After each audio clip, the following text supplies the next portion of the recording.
So welcome everyone to our webinar this afternoon. This is called Slowing Down, Lessons for Connecting More Deeply with Nature, with Anna Morgan, myself, and Sarah Marino. And welcome, and thank you for joining us.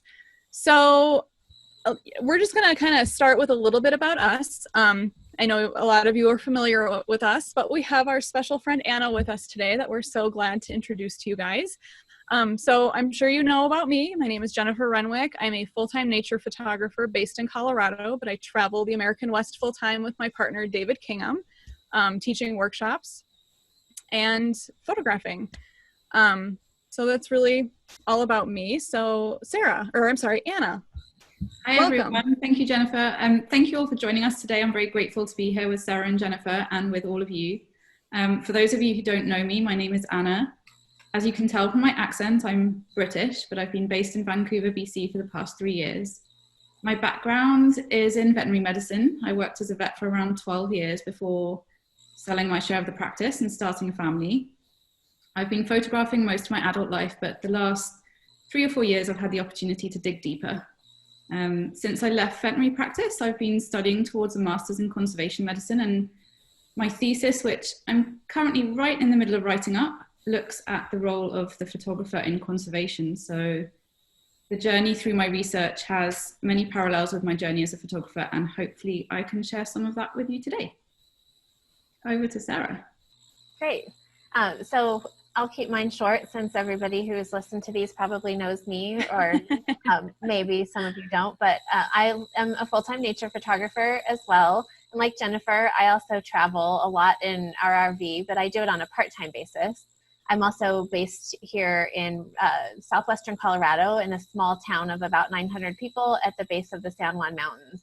So one of the prettiest parts of the country for fall colors and summer wildflowers. In addition to doing things like this, I also teach workshops, often in partnership with David Kingham and Jennifer Renwick. And then I also do things like write ebooks and do video tutorials and mostly things related to writing and nature photography education. And I'm so glad to be talking about this with Jennifer and Anna today, since I think I would speak for us all in saying this has been one of the most important practices that has really changed the way that I photograph and really brings a lot of meaning to my experience in nature. So thanks so much for joining us, everybody. Thank you, guys. All right. So Sarah and I we met this summer and kind of came up with this idea for our Live, Laugh, Landscape series.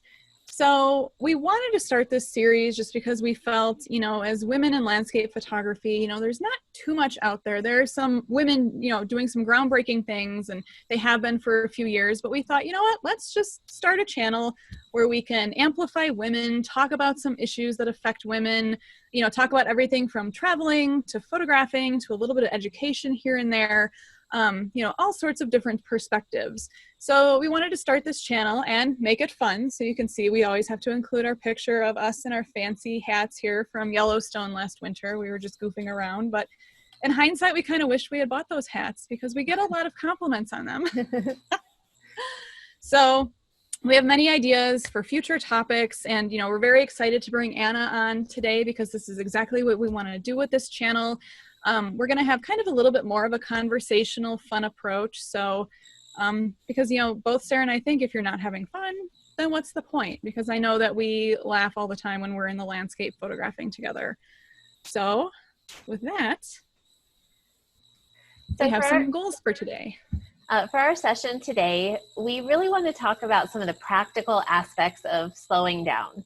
So ideas that you can take immediately from our discussion and implement them in your own photography. So we'll start by talking about some examples of how you might benefit from slowing down in your photographic practice. We'll talk about the benefits. We'll each share a major lesson that we have found to be particularly helpful in helping us slow down, giving a lot of practical advice and examples along the way. And then at the end, we'll talk through a couple of activities that you can try on your own. So we're really going to try to inspire you to try out some new practices that might improve your experience and your photographs. So part of the reason that I think we all really enjoy slowing down when we're photographing is sometimes it really brings more joy and satisfaction to the photographic and creative process So we're hoping that you'll leave this conversation today with some ideas that you might want to try out in your own photography. So what are some signs that you could benefit from slowing down? I know personally, I've had a lot of these on my list. I'll raise my hand. So things like frequent technical mistakes. I know I've done that. You rush through, you think everything's perfect, you get home and you're like, oh, no. Lots of files, very few photographs. I know a lot of us can relate to that.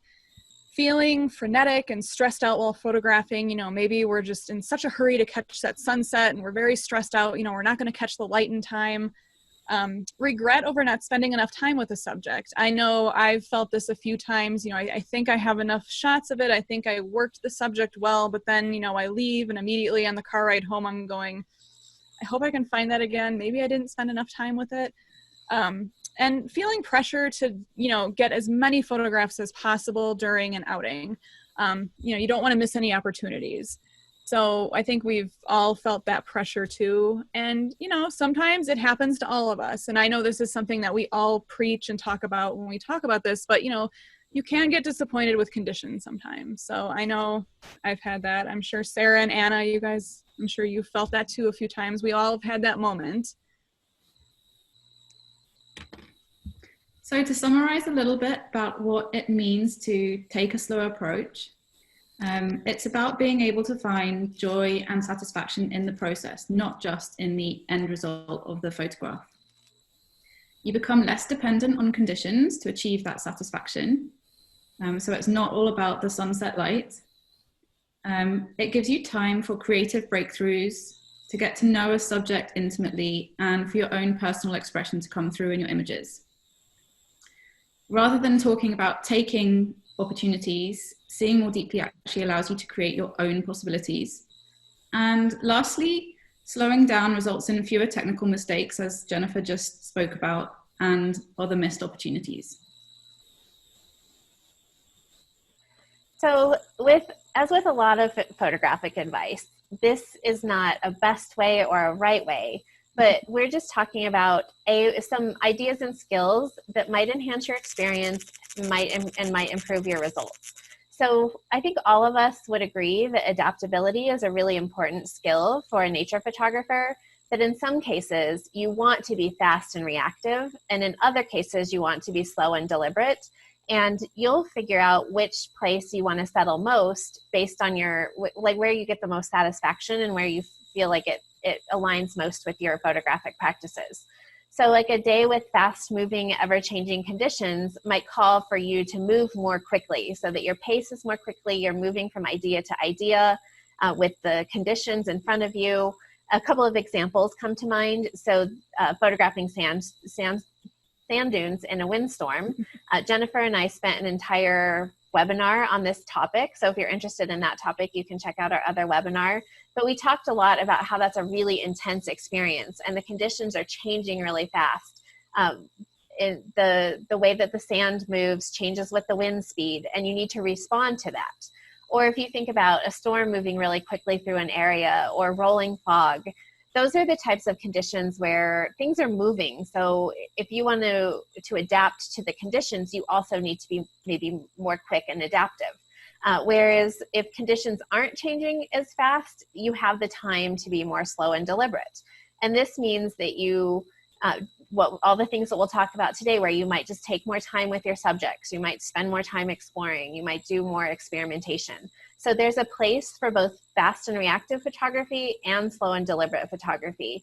And you can adapt based on how you're feeling on a given day, what you see in front of you, and then make the decision about what's the best way to respond to what the landscape is offering up. So the most important thing is to be adaptable, and then adapt based on what you see in front of you, choosing a fast and reactive style, a slow and deliberate, or switching between the two. Oh, hang on. Something's... There we go. Okay, so I'm going to kick off the lessons with how we talking about bringing an open mind, letting go of expectations, and how that enables us to keep an open mind.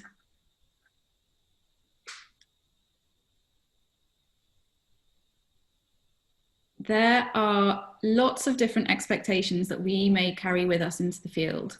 We might have expectations for great sunset light rather, expectations for interesting clouds, expectations that we might find wildflowers in full bloom, perfectly spaced relative to each other, in the foreground of a perfectly crafted mountain, expectations that we won't drop and break a filter halfway through the trip, expectations that we'll be back off the hike in time for dinner, expectations of others, and so on. And that's not even to mention all the expectations we might be carrying with us from other aspects of our lives. So it's not uncommon to hear photographers talking about letting go of expectations, but why should we let go? What does that mean exactly? And maybe more importantly, how do we actually go about achieving that? It seems really obvious, and I think Sarah already mentioned this, but there's no right or wrong way to connect to nature. So nature means different things to different people, and our relationships with nature changes all the time. It depends on all the other influences we go through in our lives. By letting go of expectations and exploring our authentic selves, who we really are inside, we can start to examine and understand exactly how we as individuals fit into the landscape we're photographing from our own inner perspectives, rather than from a perspective that's shaped by expectations and judgments.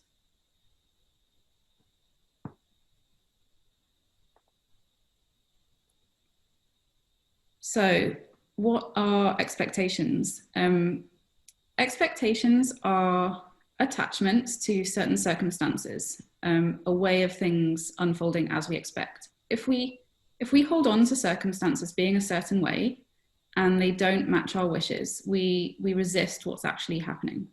So resistance is in effect a side effect of those expectations. When we attach ourselves to an outcome, it really sets us up for disappointment and maybe even resentment in certain circumstances. Maybe we feel cheated or we don't think something's fair. So for example, if you plan a 7-mile hike with a 2,000-foot elevation change, you're carrying a 40-pound backpack with all your photographic equipment because you expect to go and photograph the sunset at a particular viewpoint or whatever it might be, and you arrive at your viewpoint and the mountain's socked in so much cloud, or you forgot to bring a memory card, then we'll feel disappointed and we might feel like life's unfair. So, you know, you did all that research, followed the weather patterns, went to all that effort to get there at the right moment, and then it didn't work out.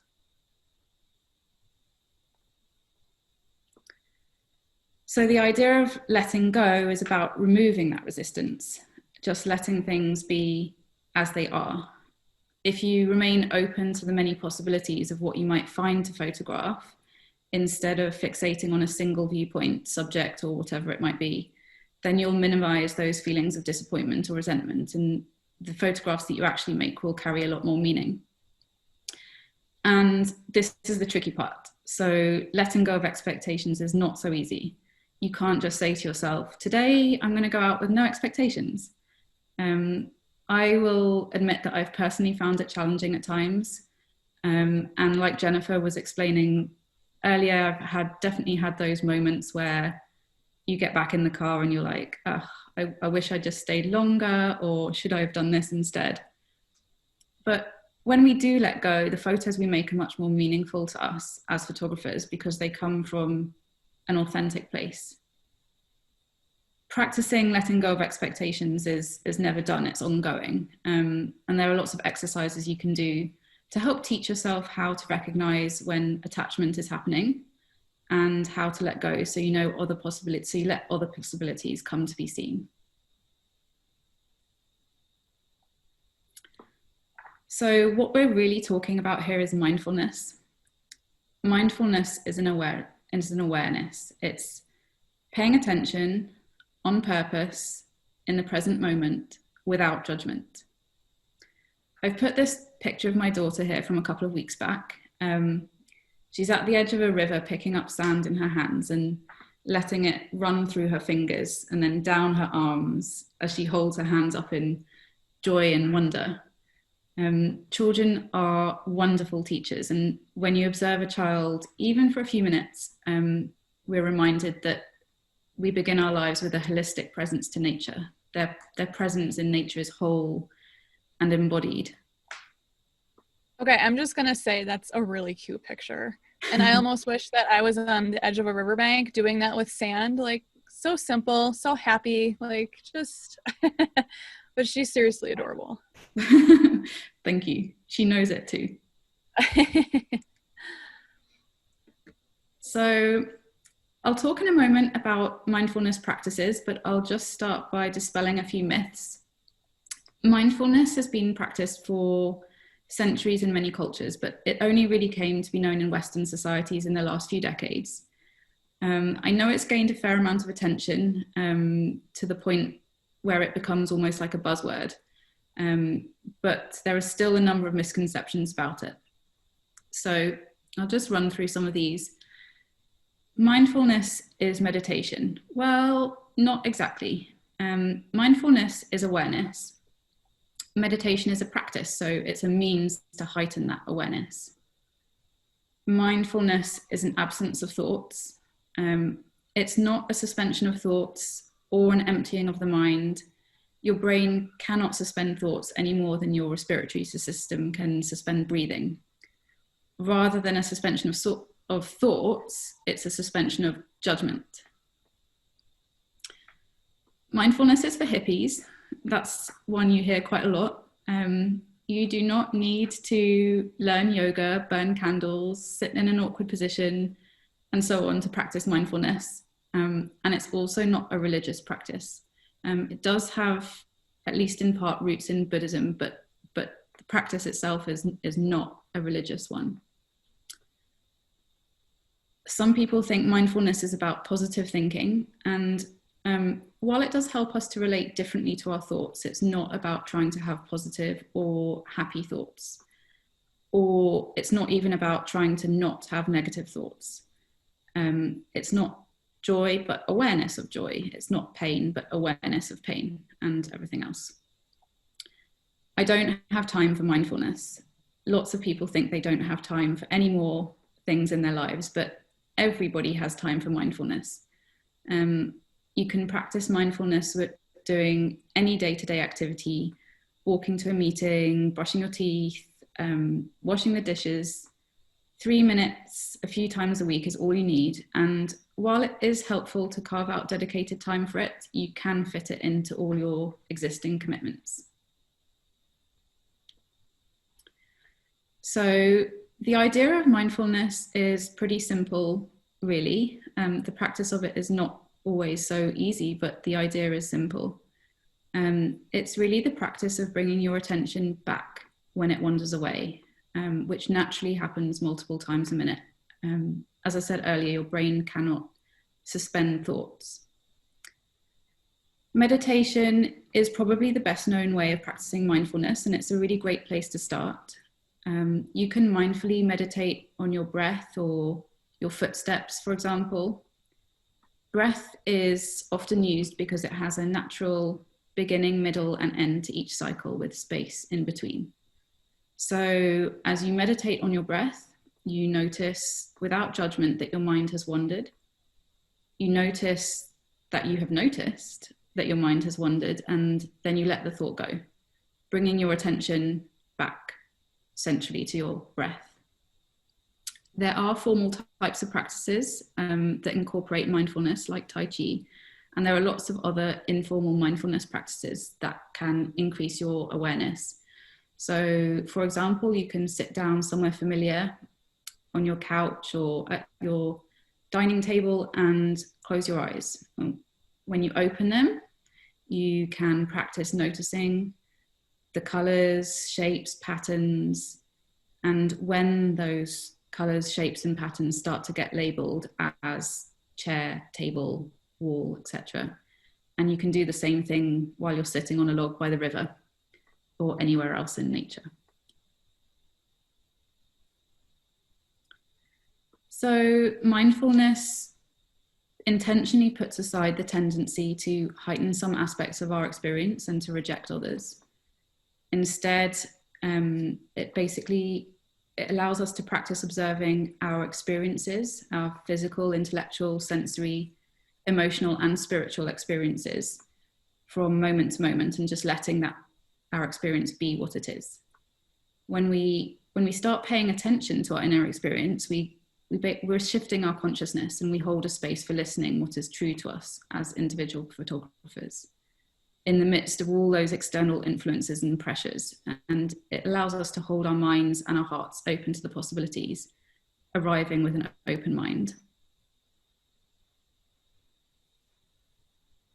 So I took these photos, and so what you're going to see is that after each of us goes over what we're going to talk about, we're going to share some photos that, to kind of bring us all into this after each educational point.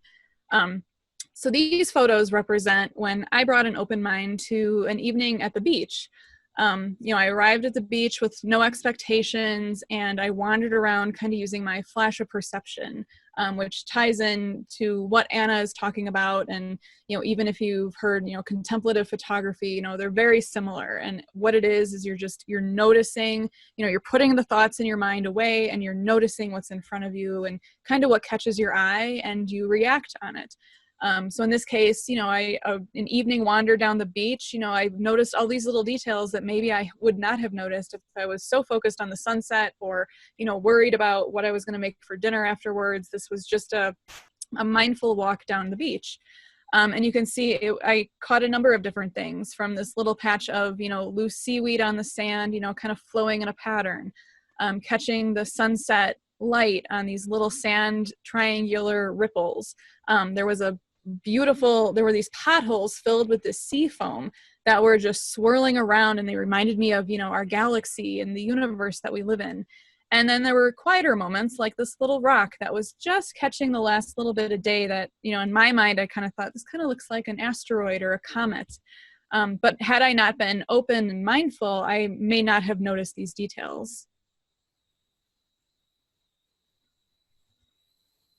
So the example that I'm going to talk about has a lot to do with what Anna was talking about in terms of removing judgment, because I think as photographers, a lot of times we come to places that we visit with a lot of preconceived ideas. So whether it's that we've seen a lot of photos from other people, or we've done a lot of research in advance, we've looked at maps and guidebooks, we have lots of ideas filling our minds, and those ideas can promote judgments about a place, so that you have an idea of what to expect before you ever set foot somewhere. And an example of where I hear this sometimes is with regard to a place like Death Valley. So it's the Mojave Desert. It is a desolate place, and I've sometimes heard other photographers or people who are there just to hike and experience the landscape say things like, there are no plants in Death Valley.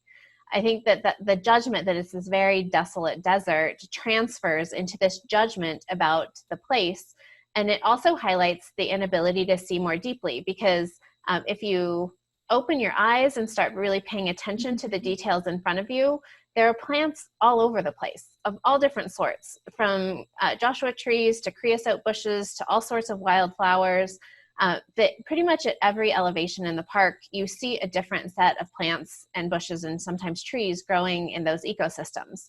So if you remove judgment from the experience, you can have a more open mind and actually see what's in front of you instead of just coming with a bunch of preconceived ideas.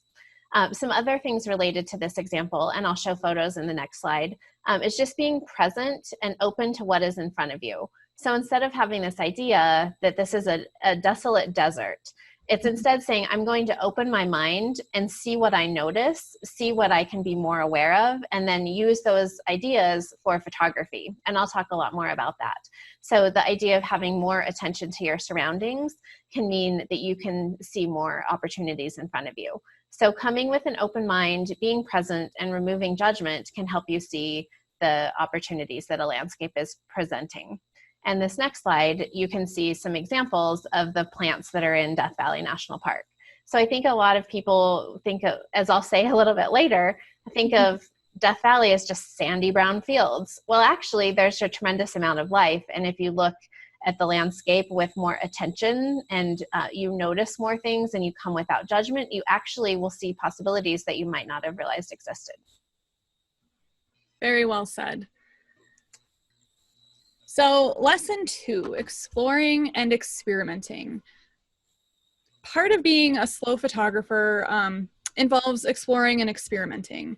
So these are both great ways to practice slowing down. So just like Anna was talking about, you need to have an open mind when heading out. Both exploring and experimenting allow the practice of both of these activities. Exploring allows for new photographic opportunities because when we explore, we don't have expectations because it's all a new experience to us. And experimenting is a great way to slow down because it allows for creative play with our cameras. Sometimes we get so focused, no pun intended, with our settings, and sometimes we don't venture away from the normal.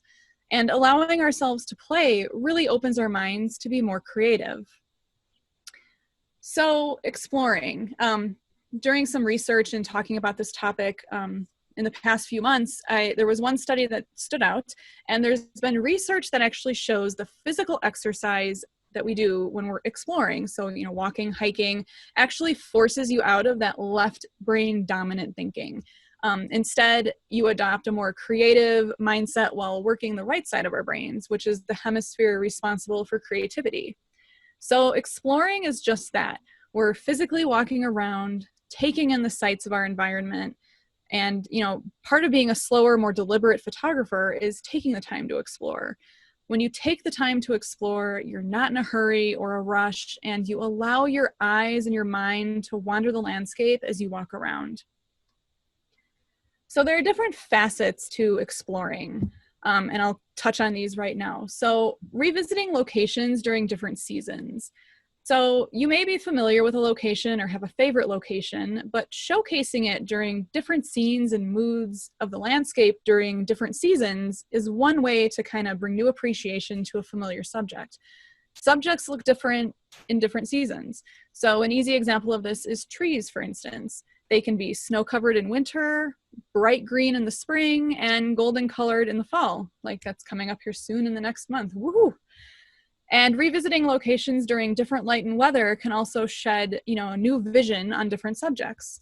Weather can make subjects look completely different depending on what's going on, whether that's, fog, snow, rain, a dramatic storm, maybe even bright clear skies can add totally new effects on a familiar scene.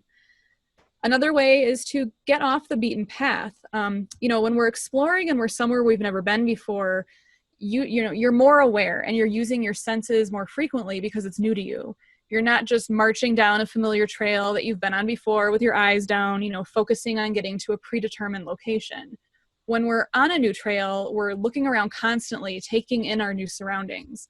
So try to take new trails, especially if you're visiting a national park, take one that maybe you've never taken before. And to go along with that, when you're exploring a new place, you're not familiar with the surroundings, so you use your senses more. So photography isn't always just about our eyes. You can scan around, with your eyes to see more details, but maybe you feel the slight breeze on your arm, and that causes you to kind of look around, and then you hear the breeze in the leaves above you, and maybe you look and see the leaves rustling and they're backlit, and so you think, oh, that's really pretty, maybe I'll take a picture of this. So don't forget about your other senses other than your eyes. And sometimes this is kind of my favorite thing to do. Sometimes you just need to take a hike to get back into nature without the pressure of your camera gear. It opens your eyes to new details and stories in the landscape. Sometimes it's good to just go out and reconnect with nature without the pressure to photograph. I know sometimes I need that break, and this can be vital to surviving those creative lulls that sometimes we get and that lack of motivation. So keeping that relationship with nature is very important. So this is just to go along with the idea of revisiting locations in different weather scenarios and getting to know locations and how they react to weather. So I'm sure none of you are surprised to see a slide full of mud from me. So this was all taken on one evening in Death Valley. David and I had experienced about 2 to 3 days of rain, and we knew that there was this one playa that floods and then dries a few days later, and it can leave interesting mud patterns. So as soon as it dried, about a day later after the rain, we headed out and we were able to capture all these images just on one evening. There were so many different things going on with the mud. And we wouldn't have been able to do this had we not, kind of known ahead of the time that, this is what happens on this playa when it rains a lot. So really getting to know those places can be very beneficial. So Yellowstone National Park is it's one of my favorite places next to Death Valley. And it's a great example of using all your senses. So when you're walking around Yellowstone, you see the bright colors of the thermal features. You can feel the steam on your face and on your skin as you walk by, and you can hear the gurgling hot springs and geysers. And you can even smell the features in some cases. I know a lot of people don't like that smell. I, for one, I love that smell. I think it's the geologist in me. I often joke if I could have a scented candle that smelled like that, I'd probably have it in my house. I know, no shame. So that's probably why I like that. But don't forget to use your senses when you're out there. You might hear something that directs your attention to this geyser that maybe leads your eyes, because you hear the geyser, then you lead your eyes down and you see some colorful features you want to work with. So don't just use only your eyes, but try to use all of your senses. Experimenting. So another study from University of California, Santa Barbara found that people that let their mind wander were a lot more creative. When we experiment, we allow our mind to go places that it hasn't gone before. Our minds need to be open to experimenting, and experimentation leads to these creative moments. So some facets of experimenting. Photograph different subjects. If you're used to photographing just mountain scenery, maybe try challenging yourself to photograph trees or flowers. If you've never tried to slow down water movement or slow your shutter speed down, maybe challenge yourself with a stream or a waterfall. Try a different photography technique or play with different lenses. I know when I first started out, I was glued to my wide angle, like I'm sure a lot of us have been. Later on, I then challenged myself to photograph with my telephoto lens more often. And now I actually have the opposite problem where I spend all my time with my telephoto and not so much with my wide angle. So I need to kind of go in and challenge myself there a little bit more. Challenge yourself with different photo lengths or focal lengths. Maybe you haven't tried that new macro lens that you have sitting in your kit, or maybe you want to challenge yourself to work in black and white. Play with different shutter speeds. Challenge yourself to use a slower shutter on moving trees, grasses, or flowers. Try ICM, which is intentional camera movement. If you haven't done that before, it's a great creative technique, and half the fun is experimenting with different subjects and seeing what the outcome is. So that creative play. It can even be as simple as changing your perspective. I know we get locked into a certain tripod height. We get out there, we plant our tripods, and we're kind of stuck there. So maybe try experimenting with your camera handheld when you get to a location and work different subjects from down low, and then maybe experiment with your tripod a little higher. One thing to do is get out your smartphone. We all have those, and sometimes I walk around and kind of line up compositions using it that way before I get my camera out. But don't forget about perspective. And one last thing is playing with multiple exposures. This can be really fun to try if you've never tried it before. Most of the newer camera models coming out seem to already have this built in, but if you don't have a model that has it built in, then you can definitely just take your two exposures and combine them in Photoshop. So these are all different experiences or different experiments that I did with my camera in the field throughout the last few years. So that first image is actually ICM, but this time instead of going up and down with my camera, I took my zoom lens and hit my shutter and exposed while I was twisting it. So it creates kind of this warping feeling. The next picture is just water that I played with. You can do all sorts of interesting things with water and reflected colors and slowing down the shutter. The last image on the top is Castle Geyser in Yellowstone National Park. So I had a clear sky day, just a few puffy clouds, and I thought, I'm going to try to make the geyser look very silky and kind of smooth. So I played with my filters and did a longer exposure to get that really smooth feeling that you see erupting. On the bottom is ICM with some flowers in a meadow, just moving my camera up and down. And the last picture is a patch of oils that I found in the desert. These occur when natural substances break down in puddles. So like if a leaf falls in, it decays and creates these oils. And I actually slipped off my rock that I was using with my macro lens, and my foot fell into the water, and I was horrified that I had just messed up my scene. But it caught my eye because some of the oils were, completely static. And the ones that I had disturbed were rushing around. And so I thought, I'm going to just try a long exposure with that. And I got this really cool scene. So don't be afraid to experiment. And lastly, if you're not failing, you're not experimenting. To me, that's half the fun of playing with my camera. Sometimes what we consider fails actually turn into really cool moments of creativity. So here are just a few of my fails. I could sit down, we could, come on over for a cup of coffee. I can sit down and take you through my whole catalog. I have folders of fails. Don't be afraid to try and fail. We all learn from them. So for example, I was trying to do a panning and a slower shutter speed on dolphins. I'm sure a lot of you know I have my dolphin project, and it totally failed there. You can see some of the oils in the next photo. I just got too much motion. And there's a really embarrassing ICM there on the end where it's just too blocky and I was way too slow. So embrace your failures because they just help you learn. So this is my image that I've chosen to talk about experimenting. So thank you, Jennifer, for articulating that so well. This image was taken in a park just a couple of 100 yards from home last autumn. And I've actually moved house since then, but this tree was in a park that I would spend a lot of time in, or I walked through almost every day, often more than once a day. There was a children's play park there and a small creek, and the whole park was surrounded by mature trees. And these smaller trees were kind of nearer the creek. So it's a tree that I felt a connection to. And whenever I walked past it, I always felt, I was almost in conversation with it. And that just plays to the power of being able to revisit those places that are local to you and familiar to you. So I really love this tree because the branches hung down in it's almost like a mop, but like a perfectly shaped mop. And I watched it through the seasons change color. And then one morning I was walking through the park on my way to where I used to study pre-pandemic. And the colors were just perfect. It was a really nice autumn day, muted colors, but all the colors of the rainbow. And unfortunately, it was absolutely tipping it down with rain.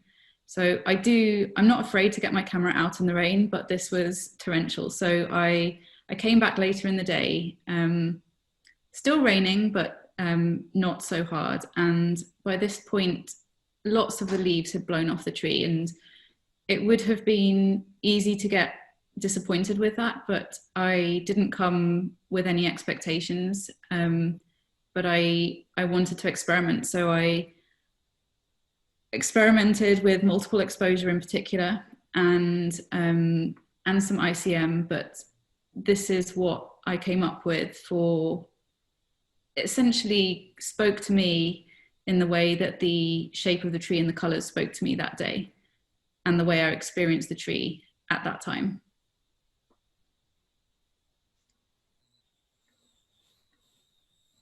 So this is a collection of photos from Death Valley National Park, and the reason that I chose these to talk about in terms of experimentation and exploring is because we spend a lot of time hiking during the middle of the day when we're in Death Valley. So it's time that most or many photographers feel like it's not terribly conducive to photographing landscapes.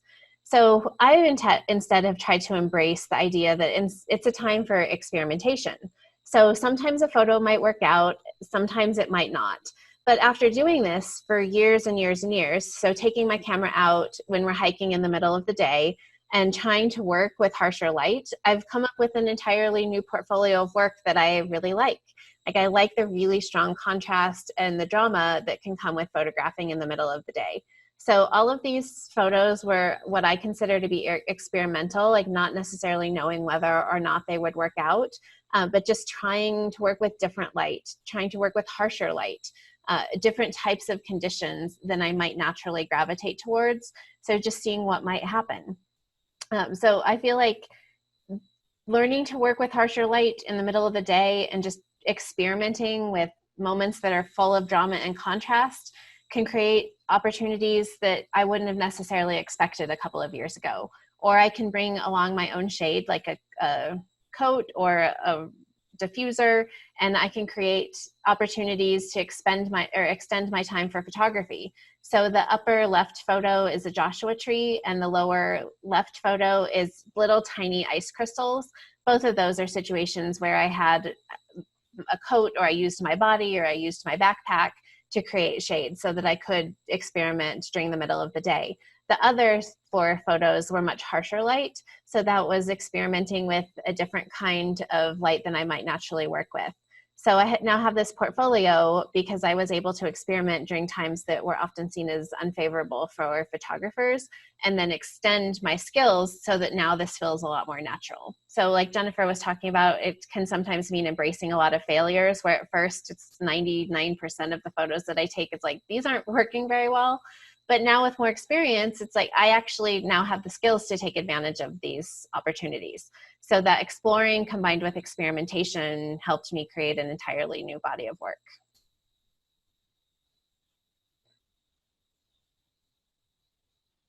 So now I will go through my lesson, which is learning to see more deeply. And for me, seeing more deeply is really about getting to know a landscape beyond its most obvious features. So the things that you immediately gravitate towards when you arrive, it's about looking beyond those things. And by expanding your awareness of the scene in front of you, you're able to see more opportunities for photography. So that can include things like previously unnoticed subjects or features that can serve as a building block for a composition. So little tiny details that you might not have otherwise noticed, but that could create a great foreground or a great subject in and of themselves. You might find fascinating details that once you add them to a larger body of work, they help tell the story about a place in a way that's a deeper interpretation of a location. So in my photography practice, I sum up this approach as observations create opportunities, so I should always be observing. So anytime I'm out in nature, I start with thinking that the more observation and the more awareness I have of my surroundings, the more photographic opportunities I'm going to see in front of me. And I'm always training my eye. So even if I'm just walking through my neighborhood, or even looking at piles of apples at a farmer's market, I'm noticing how the light hits those apples, what their colors look like, how the interplay of the shadows and the light changes the scene from table to table. Like those little details that you start observing when you're at a place like a farmer's market, you can then take those same ideas and apply them to your photography. So we will start with this TripAdvisor review. And this lady was clearly not impressed with Death Valley National Park. So we're going to use her as our starting point for how we could see a landscape more deeply. So she had to say that Death Valley is extremely hot. Yes, that's true. Unfortunately, it had a climate record, I think last week or 2 weeks ago, of 130 degrees. So hottest, driest, lowest is definitely a good reflection. But in the winter, it's lovely. So she says Death Valley is extremely hot. The park can be easily experienced from the car. It gets boring. And once you've seen one viewpoint, you have seen it all. Death Valley is nothing but some sandy brown fields. So that's a good kind of first impression, right? Like Death Valley is really brown. If you don't see it at the edge of the day, this is probably a kind of accurate assessment of some locations.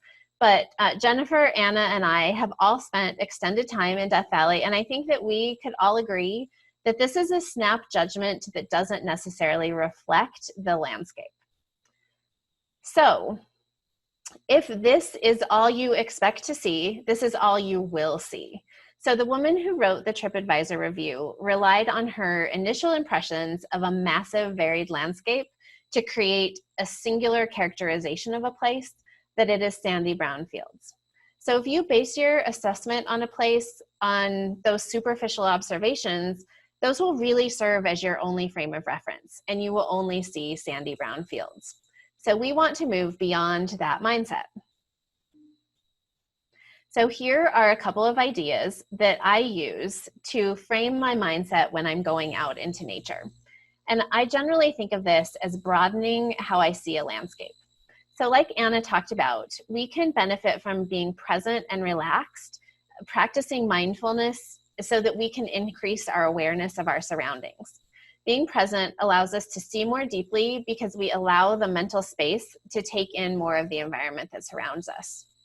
We can orient ourselves toward curiosity. So I always think about my photographic style as slowing down, wandering around, and being curious. Because being curious about a place means that we want to learn more about it. We want to see what's over the next hill or around the next bend.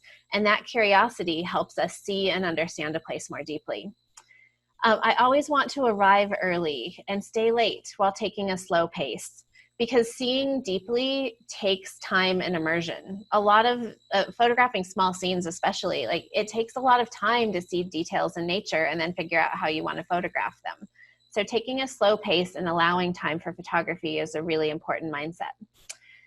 We can acknowledge that our initial impressions might not be the full story of a place, so that we then seek to go beyond them. We're able to then see the details and nuance of a place that aren't necessarily initially apparent.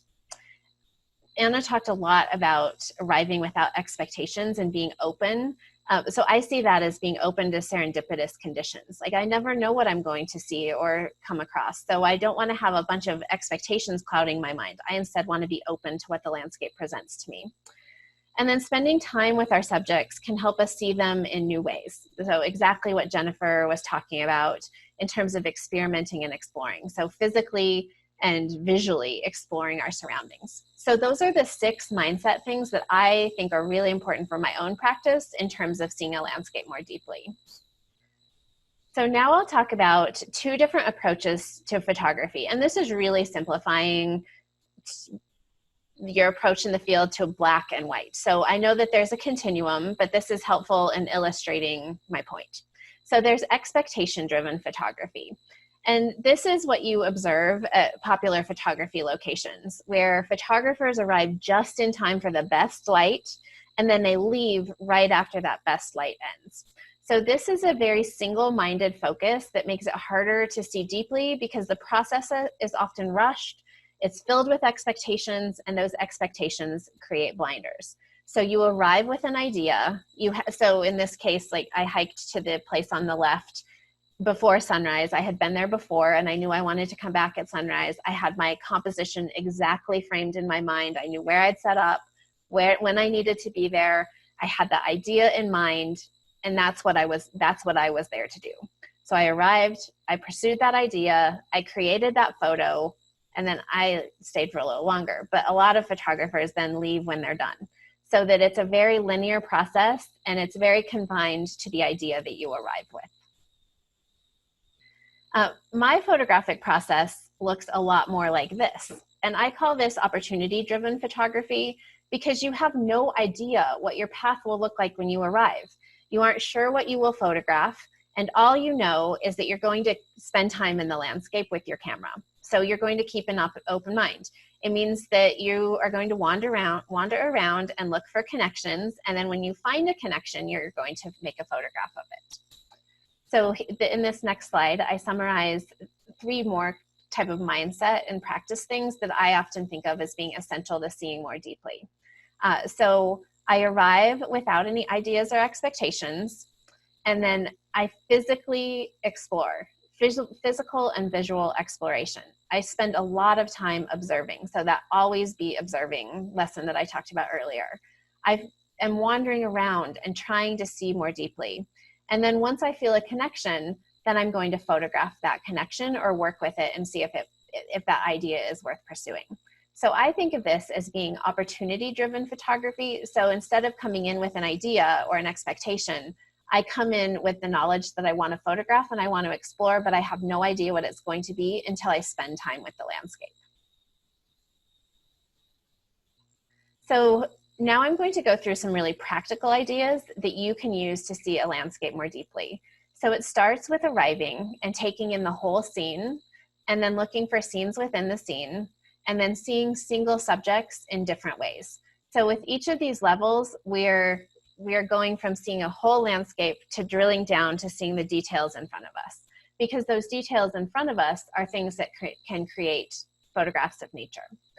So this scene that you see here in front of you, this is the Mesquite Flat Sand Dunes in Death Valley National Park, and I'm photographing them from an elevated position. But you can do this exercise in any setting. So from your yard to a botanical garden, to any natural landscape in front of you, whether it's the local green space where you walk every day to Death Valley National Park. And when I'm doing this kind of activity, I'm focused on distilling the scene. And this list that you see on the right of the slide is the things that I'm looking at. So what are the biggest forms in front of me? In this case, it's going to be sand dunes and mountains. What's happening with the sky? Here it was a clear sky day, so that observation is going to change what I can do. What is the atmosphere like and the quality of light? So thinking about what does the light look like now and what might it look like in an hour from now? What is the mood of the scene and what is my mood and what am I responding to? What are some of the intimate scenes? So those scenes within a scene, if I had a really long telephoto lens, what might I be able to isolate? What are some of the plants and trees that are growing around me? And do any of them look interesting, or might they create an interesting subject for a photograph? What are the smallest details? So those little things that catch your eye, that if you got really close to them could create a really interesting abstract scene or a little portrait of a detail. What are some of the abstractions? So the concepts that are things like lines and shapes and forms, textures, repetition and patterns. And how could you use those abstractions to create a photograph? What are some of the colors and contrasts that you see in front of you? And what do those colors and contrasts spur in terms of ideas? And then are there any things that are surprising about the landscape? Because then you can use those ideas to create ideas for photography. And then we can now see in this slide some of the actual ideas. So taking that distillation process and then turning it into actual subjects for photography. So we see things like bushes. I love photographing creosote bushes, which are one of the main plants that grow in Death Valley because they just have such beautiful curving patterns and delicate green leaves.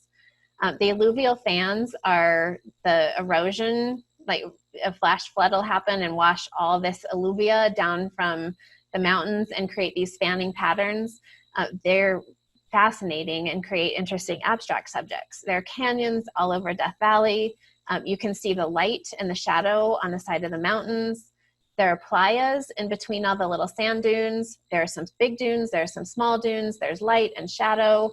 There are colorful rocks, little patterns in the rocks that you can find, and then there are mud cracks. So Jennifer and I are particularly obsessed about mud cracks, and this is one place where we found them. So that's an example of how I go from arriving at a place without any ideas, going through a distillation of what I see in front of me, and then actually identifying some potential subjects for photography. And these are all connections that I'm making that then I turn into photographs. So here are 6 photographs that I've made of this particular area in Death Valley. So you can see the variety that goes well beyond what you think of when you hear mesquite dunes in Death Valley National Park. You probably think of curving dunes with golden light and dark shadows, sometimes under an epic sky. But when you start distilling the scene in front of you, you see that there's so much more. There are fascinating mud patterns. After a flash flood, there are beautiful ripples that catch light on their edges. You get dappled light on the massive mountains surrounding you. You get dunes at twilight, which reflect the blue light. Beautiful little ripples, and then a desert holly that had died, but was catching some beautiful blue twilight as well. So once you see beyond the obvious, then you distill a scene, you see what you connect with, then you can find all sorts of opportunities for photography.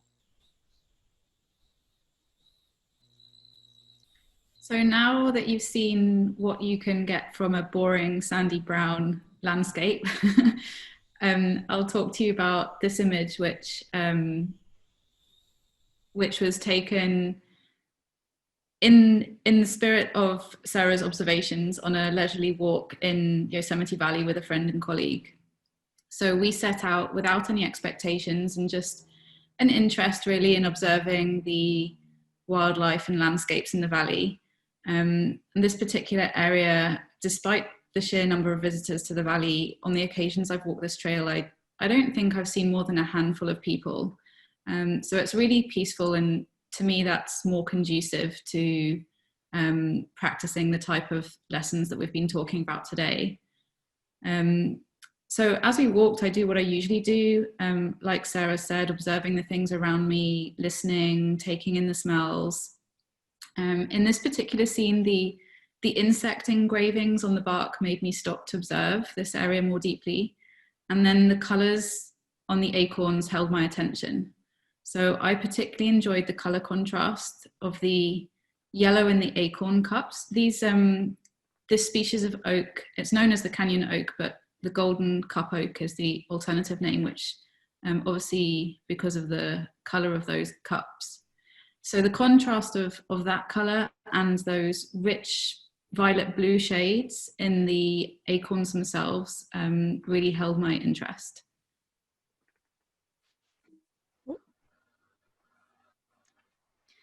So with my example, it's very similar to what Anna and Sarah have been, talking about.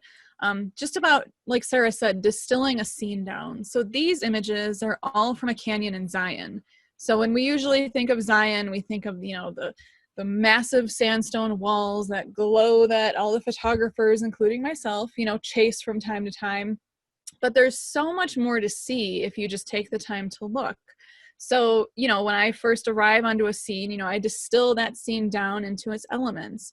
And all 6 of these pictures were, for instance, I saw these leaves on the bottom of the canyon, laying in a little puddle of water. And I saw those natural oils, decaying off of them. I listened, I heard the water rushing right next to me, and I played with the light and, the slower shutter speed to play with the river. I noticed this little leaf swirling around in a little puddle offset of the river of foam. And I thought it was just very unique with the bubble and the leaf. And you probably can't see it on here, but my reflection taking the picture is actually in that bubble. So it's kind of fun. And then, just listening through the canyon, when the breeze blows and hearing those trees. And this abstract shot on the left bottom here is just that. It's sandstone, but I captured the shadows from the branches blowing and leaving those shadows on the sandstone. So it created just a very nice abstract. It was a colder morning, so some of the puddles form and freeze overnight. And so I was lucky enough to catch a frozen puddle one morning. And if you position yourself, you kind of walk around the puddle and study the light and see what, how it's refracting off the surface, you can actually pick up these colors, and a polarizer accentuates them. And then just, taking time to just, be still and look. And, I noticed the canyon reflecting with this little puddle of leaves, and the blue is the sky.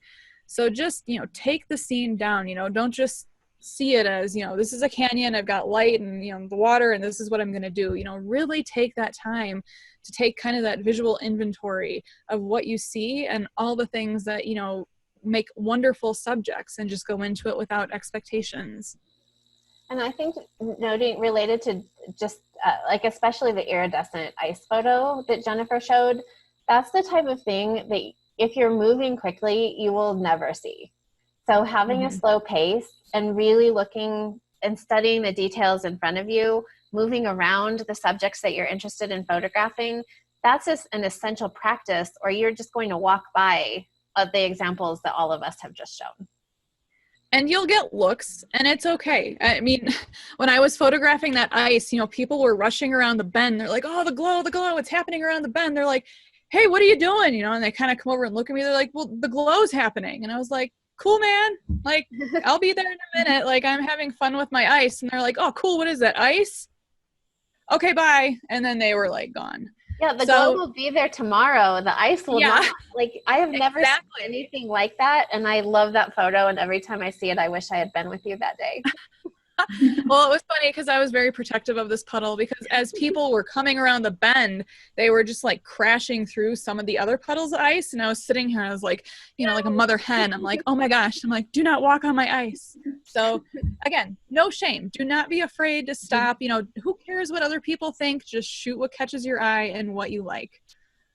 If I thought of people thought crazy every time I did things, then I wouldn't be photographing. And I just care less. Crazy looks comes with the territory. Exactly. Oh, for sure. So I think now we're going to talk about, we're each going to give a little piece of advice for people who are just starting out with these kind of lessons, and just sharing a little bit of insight of things that could help when you're going out and doing this. So I'll start with a piece of advice so I personally find it really overwhelming when you go to a new place, especially when it is somewhere, you know, a wilderness area or a national park famed for its, you know, beautiful mountains or canyons or wherever it is. And it can be really overwhelming. So don't start practicing all of these on your first visit to one of those locations. Start practicing in a local area, you know, somewhere that you're either already familiar with, or identify a new area that's local to you that you want to get to know. A park, botanical gardens are a really good place as well, a local nature reserve, or even just a neighborhood walk. So I get so much from walking in my own neighborhood and seeing everyone's gardens changing throughout the year. And the more you practice observing, it doesn't matter where it is, but the more you practice observing, exploring, experimenting, and bringing mindfulness to the equation, then the more and better you're equipped for going out into new areas and reacting, going right back to the beginning where Sarah was talking about fast reactions versus slow, deliberate. If you've practiced all of those things, then you're able to react fast as well in different locations. So, and ideally, obviously, come back to these local places over and over throughout many seasons, and paying attention in the moment, practicing observation and experimenting. And my piece of advice would be, you know, just like I said earlier, just don't be afraid to experiment and fail. You know, play with your camera, you know, explore what catches your eye and shoot it. You know, just don't even give it a second thought. If it's catching your eye for a reason. So you should listen and, you know, photograph it. You know, we all want to be well-rounded photographers. And, you know, this is one way to step out of your comfort zone. And, you know, that's experimenting and exploring. You know, like Anna said, you don't have to go to somewhere exotic to practice these. You know, you can just literally go out in your backyard and, you know, just spend a minute and just sit and just be still and kind of, you know, see and feel and hear what's going on around you, and then kind of go where your eye leads you. And, you know, you could play with ICM, you know, with some grasses in your yard or some flowers. You know, this morning I've got some iris planted in the front of the house, and their leaves are so, you know, straight and blade-like, and they form these pretty fan patterns. And I was actually doing ICM with those. So yeah, don't be intimidated and think, you know, I have to go to Iceland to shoot ice patterns, or, you know, I have to go to, you know, even Death Valley to catch the best mud. Just a walk around the neighborhood sometimes yields, you know, wonderful subjects to play with. And, you know, the more you play, the more you experiment, the more you learn. And these aren't things that if you haven't been practicing that you're just going to pick up on the fly, you know, the first time you go out. You know, this all takes time. I mean, we've all been photographing for quite a few years, and I think I can safely say, you know, we didn't start out doing this. This was definitely, you know, a learned process. So just, you know, embrace the process. Don't be afraid to fail, and, you know, keep that creative play going and experimenting. There are a lot of great comments in the chat about how people have done some of these or have practiced some of the things we've been talking about. And there was one that I wanted to pull out because it's the perfect example of what you were talking about, Jennifer. Bill says, I was sheltering in place at home and bored to death with no photo opportunities. I decided to try intentional camera movement in my backyard and got some of the most joyous images ever taken. So I think that perfectly embodies both Jennifer's advice and Anna's advice. So thank you, everybody, for sharing your experience in the comments here. And then I'll finish our formal presentation with one final piece of advice from me, and that is to go out with no plan and no ideas whatsoever. Arrive early and stay late, and spend some time just sitting with the landscape and observing before you ever take out your camera. So that list of things that I went through, like the distilling a scene process, do that as you're walking around, and make notes about some of the first things that you notice, and then strive to move beyond those obvious connections that you make so that you can see more deeply. And then after you get back home, think about that experience. What did the process of taking your time allow for in terms of photographic breakthroughs or creative insights, or trying something you might not have tried before. And then think about how you might be able to implement that in the future. Did you see things that you otherwise would have walked right by? And if so, internalizing that experience and starting to practice that way so that you see things in new ways, and you're potentially more open to things that you wouldn't have otherwise seen in the past. So with that, I think this is funny. I also like Connie's comment about taking their 4 sons to Venice, and their mantra was, when you've seen one canal, you've seen them all. Yeah. That's funny. I mean, sadly, I've heard that even in photography. Like, if something exciting is happening, like, oh, look at this mud. I've had people say, it's a mud patch. Once you've seen one mud patch, you've seen them all. And it's like, no, they all have their own personality. So thank you for sharing that, Connie. It made me giggle. So Jennifer and I offer free newsletters with lots of helpful information. So if you want to stay connected with us, you can sign up for my newsletter at naturephotoguides.com, and you can sign up for Jennifer's newsletter at exploringexposure.com. And that's where you can learn about future offerings like this. So if you like watching these live, our newsletters are the place to find out about them.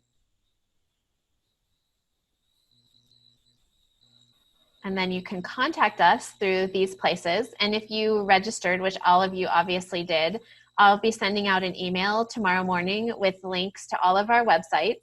And then we've gathered, I think, 5 or 6 free resources about how to extend your learning on this topic. So if you, or you can look for that email tomorrow. It will be the recording information where you can get in touch with all of us, and then more information to extend your learning on this topic. And then you can find us on YouTube. So we have this Live, Laugh, Landscape YouTube channel. We have tentatively talking about our experience RVing in an informal conversation sometime in September. So that will we're not 100% sure on that, but that might be the next thing we do as part of the Live, Laugh, Landscape. But you can, if you're a YouTube person, please subscribe so that you can see what Jennifer and I do in the future. And then with that, I think we are ready for some Q&A time. So if you have a question, preferably on this topic, we would love to answer it. So we'll probably spend about 15 minutes on questions, guys. Does that sound good? Yeah, that sounds good. Okay. So I can start with a few of these. So Linda asks, I understand contemplative photography, but I think mindfulness goes beyond that. Am I correct? And how do they compare, or are they the same? And there are a couple of other questions about kind of formal names for some of these things. So maybe Anna, we could start with you. Like, how do you think about this, both Linda's question and then categorizing some of this stuff? Like, what are some of your insights on that generally? Well, the way I understand mindfulness is that incorporates a lot of the formal and informal practices that some people mention. And the thing with mindfulness is that once you get started, you can go deeper and deeper and deeper, and you can effectively just keep going. And it's all about reflection. If you're practicing mindfulness regularly, you can really cultivate your curiosity. You're kind of noticing the things that you're interested in, noticing the things that you want to find out more about. And you can incorporate it into all aspects of your life. So it can really change the way, as I said in one of the slides, it really does shift your consciousness completely. So in answer to Linda's question about contemplative photography, contemplative and mindful can be thought of as the same thing. You're really just adding the word photography in. So an awareness of what it is you're photographing. So if you want to think of them as the same thing, then absolutely. But in terms of the depth, whatever you call it, that it's really the practice that I understand that you can really just keep going deeper. Is that how I know, Jennifer, you run contemplative workshops with David. Is that how you understand it too? I don't have too much to add to that. You really hit on the good points of that. I mean, it's, contemplative photography is just more about, forcing those, thoughts out of your brain, like what's for dinner? Oh, I've got a dentist appointment tomorrow, things like that when you head out and shoot. And, it's about just being aware, using your senses and being aware of your surroundings. So, I mean, I think there's a definite difference between the two, but I think there's some muddy areas where they definitely kind of, coexist in each other. But I think, I really don't have anything to add, well done. It's a deep topic. Yeah, we had another question about mixing photography, so a formal mindfulness practice. And as Patrick says, Jennifer, your webcam went out, just FYI. Oh, it finally died. Oh, well, at least it died now and not then. So here, let me come back on. Thank you. I just heard a click and I was like, what is that? Okay. I'll be back with my other one. Okay. So Patrick says that mixing photography is a formal mindful practice that has some overlap with what we're saying. And then asks if we've had any experience with it and how we see it in relation to landscape work. And I think that the way that I respond to this is that there's like contemplative photography, TM, so trademarked. And there's mixing, which is like which I'm probably mispronouncing, but it's a formal set of practices that are organized with some ownership and some intellectual property. So there's that approach to contemplative photography and mindfulness, but there are also less formal practices like what we're talking about today.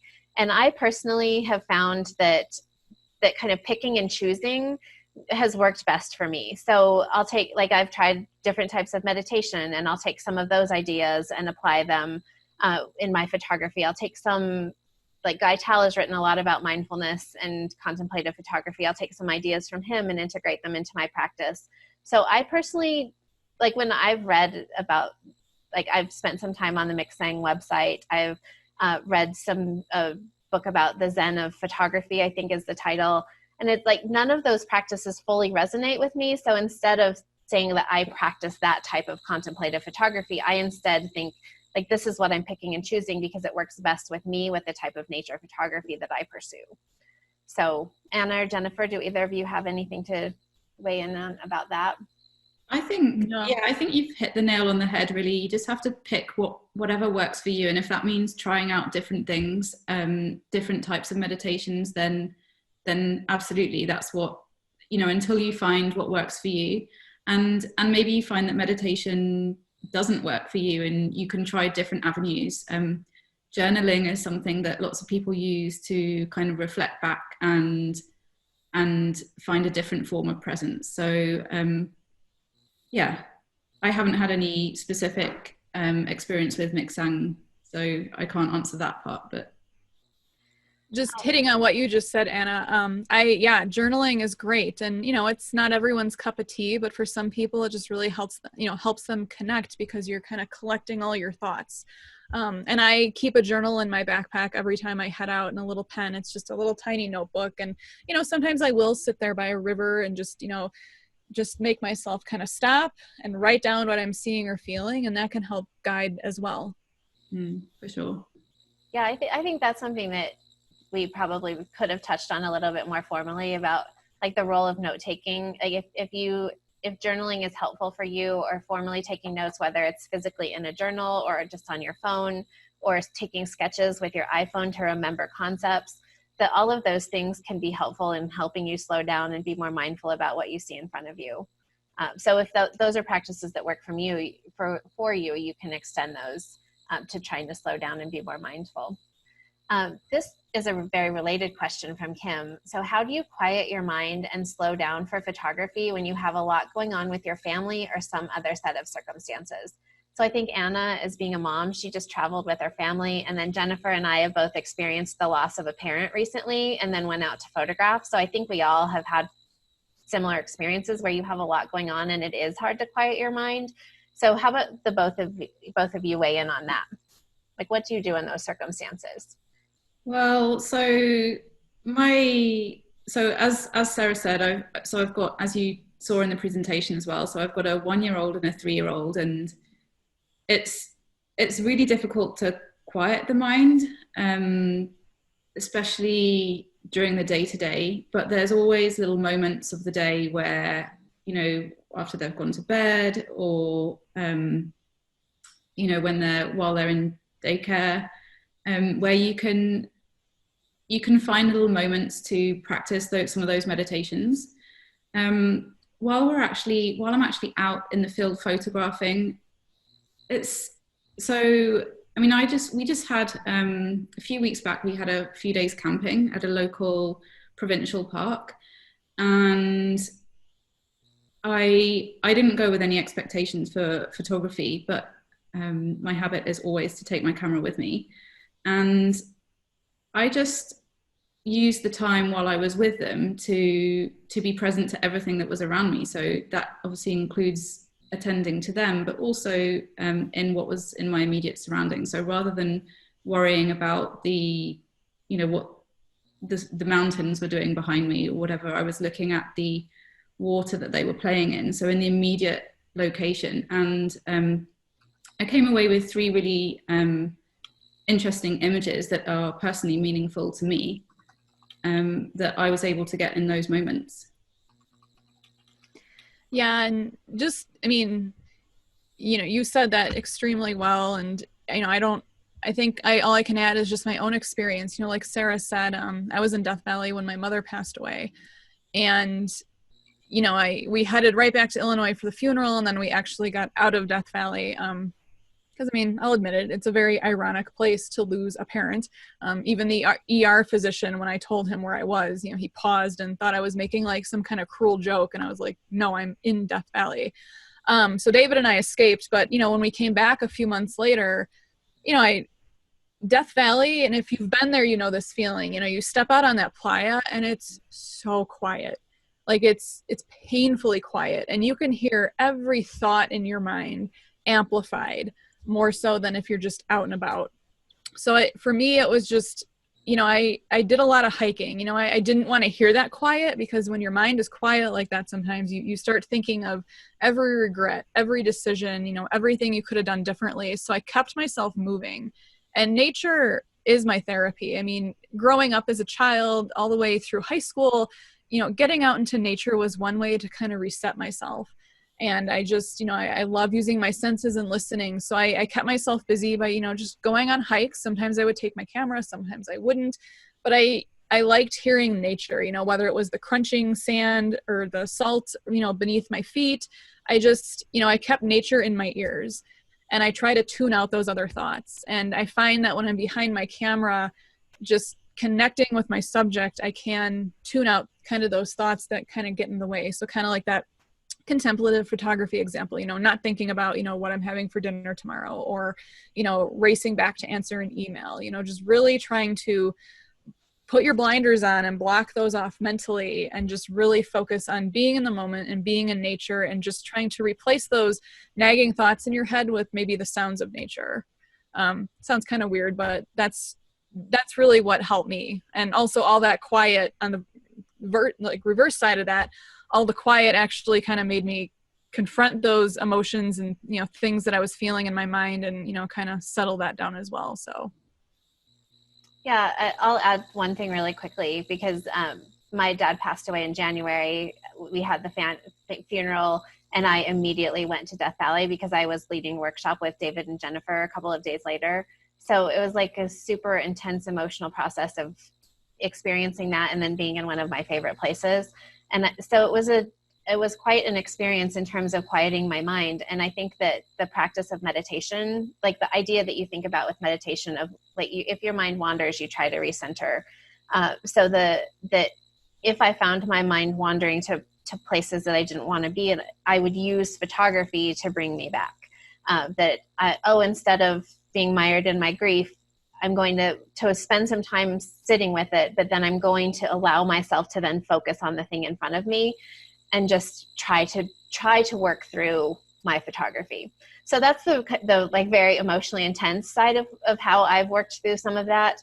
But I think some of like the less intense side is if you're with your kids, you just be kind to yourself and say, if I can get 15 minutes of time where I can just focus on that and I can slow down for those 15 minutes and then I can re-engage with my family, that's just setting some reasonable expectations, setting aside a little bit of time, and then just accepting the additional limitations of your situation. So I find that for myself, it's helpful to just dip my toe in, quiet my mind, and then come back to my circumstances, because I'd rather have some of that positive experience than none.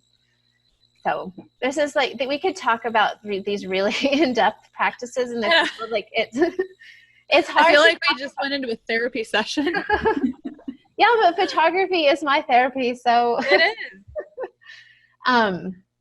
Let's see. There was a less intense question about lenses, which I think is a good question. So do you force yourself to go out with just one lens so that you can see what you get as a way of focusing your attention? So Martha asked that. Do either of you do that or advise that? I do. And we've actually done this a few times on our workshops, to kind of help our students, see in a different way. We'll say, you can take one lens out on this location and, you're limited to that. So, kind of go outside the box and work with it. I kind of cheat at this, and I say that just because I generally always shoot with my 28 to 300. So I've got quite a range.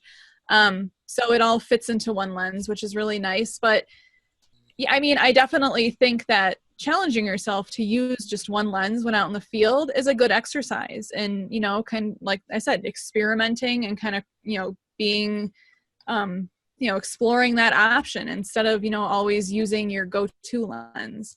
So I think it can be very helpful in a situation like that. Yeah, I agree. I don't think I've got anything to add to that. I think it can help you see differently and force you to see things in a different way. So doing things out of your comfort zone. Yeah. Marianne asks another good question related to gear. And I know Jennifer sometimes hates her tripod, so maybe Jennifer can start with this one. But what do you think about using your tripod as helping you slow down?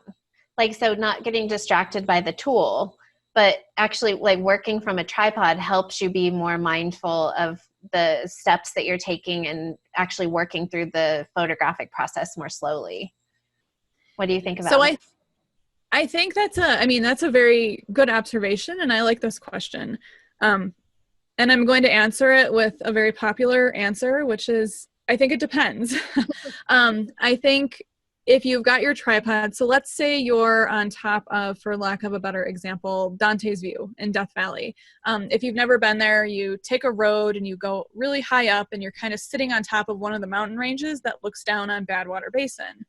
And when you're up there, you've got so many things to focus on. If you're having sunrise, sometimes you can see the belt of Venus and the Earth's shadow. You can see the mountains. You can see the alluvial fans. You can see even these tiny little people walking out to Badwater on the path.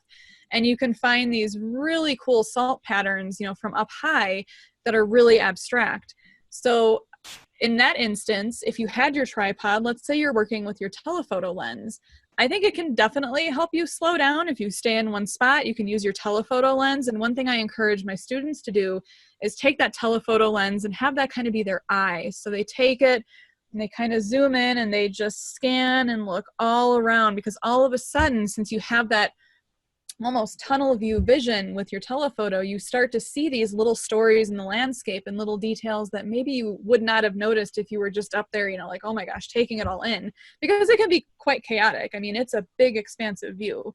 So I think in that case, a tripod can definitely help. I just add the little caveat that, just be careful that you don't get into that habit where you just arrive to a location, set it down. I call it tripod hole syndrome. I myself used to do this. I see photographers do it. They rush out of the car, they set their tripod down, they get it, and then they don't move for like an hour and a half. So there I would caution you and just say, maybe use your smartphone or your camera handheld, and, before you commit to any shots, just kind of take it around, slow down, line things up, see what catches your eye. So I think it just depends, but yes, that could definitely help slow you down if you're, more comfortable just kind of staying in one spot and just kind of scanning around with your camera. Anna, do you want me to move to another question, or do you have anything to add to that one? The only thing I'd add is that the other danger with tripods is, as you know, as Jennifer's saying, scanning around, you're scanning from one height. So just be aware of that if you're using your tripod as part of your slowing down approach. Yeah, good point. That perspective I talked about, and then I didn't even touch on it in my answer. So thank you. So Anna, Peter asks, or he says, I think the concept of contemplative photography can carry over into processing, where he lets the image tell him what to do. Do you have any response to that approach? Like, how does that relate to what you do? Yeah, I definitely think that that's absolutely right, that the contemplative approach definitely carries over into the processing, because that's part of making the photograph. And being mindful, so processing photos, if you go in one day, you might process that photo differently to the way that you might process it the following week. So being mindful of the mood that you're in when you go in, and just noticing all the thoughts that you take into that processing room, so to speak, I think can be really helpful. And then just reflecting back on what it is you want to say with the photograph, what it is you want to convey to the viewer, and what it is you want to express. Jennifer, anything to add on that one? No, I think Anna covered that beautifully. I'll ask this one because I know Jennifer and I at least have different approaches to this. So how many of these intimate images that you've showed are framed as such in camera, or do you see the pictures within pictures and then crop accordingly? So I generally I frame things up as close as possible in the field. And I know Jennifer sometimes takes she's much more open to cropping than I am. So do you have anything to add on that one? Or yeah, I would. Yeah, like Sarah said, I'm not afraid to crop. There are times that, I definitely try to get it as close as I can in the field, but sometimes there are just those aha moments that happen in post-processing where I'm looking at an image and all of a sudden in like a mud or a salt pattern, I'll notice something and I'm like, well, I kind of like this. And in that case, I will crop in a little bit. So I'd say I'm like 50-50 on that sometimes. More open than me, because I'm like 99-1. No wrong or right. That's right. I'd say I'm somewhere in between. I'd say I'm like 75 frame in camera and 25 crop. I think sometimes as well, when you're taking images in camera, you might, I when I've got my long lens on and I'm right at that 400, and I think I just want to get in just that little bit closer, but I can't, then I'll often go a little bit wider and crop in post. But I suppose that is a conscious decision while in camera. So I don't know where that fits in. Limitation of your equipment. Yeah. Since Jennifer, or I guess you guys both talked about intentional camera movement, Michael wants to know what sorts of shutter speeds he might start with. Like how do you even start doing that kind of work? Oh my. Yeah. I'd have to look. It depends on the subject and the light, because if you're doing moving water, for example, you might not want as long a shutter speed as you think, but then if you're in a really dark forest, you might want a much longer shutter speed. I was looking back at some of the forest ones I've got, and they're typically about half a second. Mm-hmm. That's what I would guess. I know, like for my water abstracts, well, not abstracts, but just like when I slow down my shutter speed, I generally like to keep it between 1/4 and 1/5 of a second. I find that you still get that kind of soft, glowy effect, but you also keep the texture in the water. And when you have the reflected light, that really enhances those colors.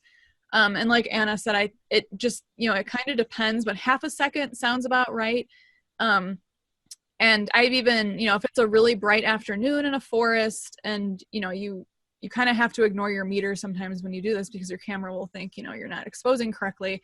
But I've even stopped down to like 22 with those images if it's just not quite dark enough. And diffraction is something I'm not worried about with those because it's an abstract image, they're blurry, so that's not a concern. So I think it just depends on your light, but I think a half a second is generally a good place to start. Well, we have time for one more question. So we're talking about all this experimentation and shooting or photographing abstract and intimate scenes. So what is our criteria, or like, how do you go through the process of choosing between all those photographs when you're doing a lot of experimentation? Like, what are some of the methods that you use to hone in on one or two things that stand up above the rest of the crowd? For me, it's, you know, what is the light doing? So for example, my mud images, I mean, I come back with hundreds of those per shoot. And when I'm reviewing them in post, it's really, you know, I still apply, you know, I'm not saying rules, I'm applying some composition ideas. So if there's, you know, a pleasing line coming out or a distinct crack coming out somewhere that, you know, I enjoy in this frame better than the others, or maybe it's, you know, the way the light is reflecting on the little crinkles and edges of the mud. I take a lot of photos of those abstracts because when you get back in post, you might see something that you didn't notice in the field, or you think your favorite one is actually not your favorite one and you've got this other one that you like better. So I think it just kind of comes down to what pleases my eyes. You know, what I like about it, maybe it's speaking to me somehow. But that's generally how I kind of pick and choose what ones I decide to process and put out there. Occasionally, you know, obviously there are the times where I see it in field, I'm like, oh my gosh, this is the shot I want. I'm so happy with this. And it's, you know, that's the shot from that outing. But a lot of times I find little pleasant surprises that I maybe didn't take the time to quite notice in field, that it's like, oh, I kind of like this pleasing look better. How about you, Anna? Yeah, that's quite a challenging question, and one that you could probably talk at length about. I suppose it depends a little bit on what attracted you to start experimenting with that particular subject in the first place, and you know, what things you then notice as you're experimenting. So I mean, when I took going back to the first case study, the one of the multiple exposure of the tree in autumn, just behind that tree there's a big white condo building. So one of the things I was looking for is, you know, I just didn't want that to come in as a distraction, because white would really distract, and did the overall image kind of fit what I had in mind, and if it didn't, why not? And just noticing things as you go along. I think Jennifer really covered all the other bits about, you know, pleasing compositions and so on. So yeah, a challenging question. Yeah, but it's like, the more you experiment, I find with, like, say, photographing water, oftentimes one or two, once you actually start looking at them next to each other, one or two of them really stand out amongst the rest. So that's, I think, one of the reasons why when you are photographing something that's moving, or you're trying a lot of experimental techniques, why it is helpful to try a lot of different options, because when you look back at them, you might say, like, these two really stand out from the rest, and that instinct of, I have this connection with the way the water looks, or the way the lines look. That's often the criteria that I use. That, oh, this is the thing that, after I've culled out the distractions and the mistakes and the compositions that don't work, it's like that connection that I have to something, that it brings me back to that moment I had in the field. And that's how oftentimes I elevate the one composition that I'm going to process, because it does stand out more than the rest. But sometimes that doesn't happen at all, and I obsess over 10 different things, the details of 10 different things that don't matter. I know that feeling too. Well, it was so much fun to talk with you guys about this topic that I know is really important to all of us in terms of how we practice nature photography. And it was great to talk to all the participants and everybody who left such great comments in the chat. We really appreciate the active participation.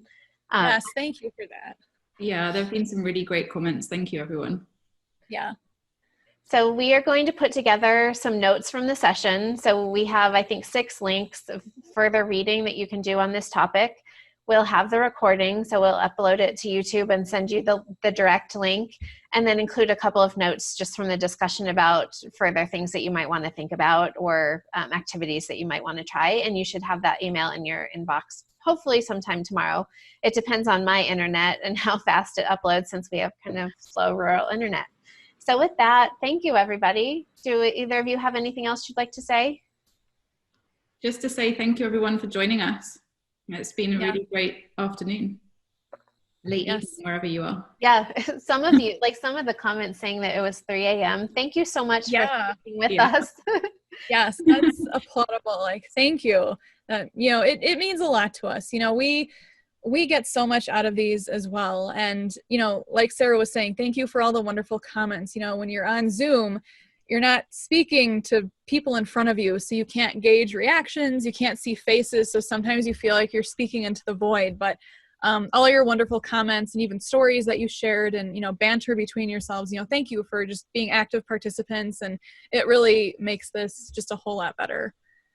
So and if any of you guys try out some of these ideas and they help create a creative breakthrough, or you have an insight that you hadn't experienced before, or you enjoy photography a lot more, let us know, because we'd love to hear how you've implemented some of the ideas that we shared today.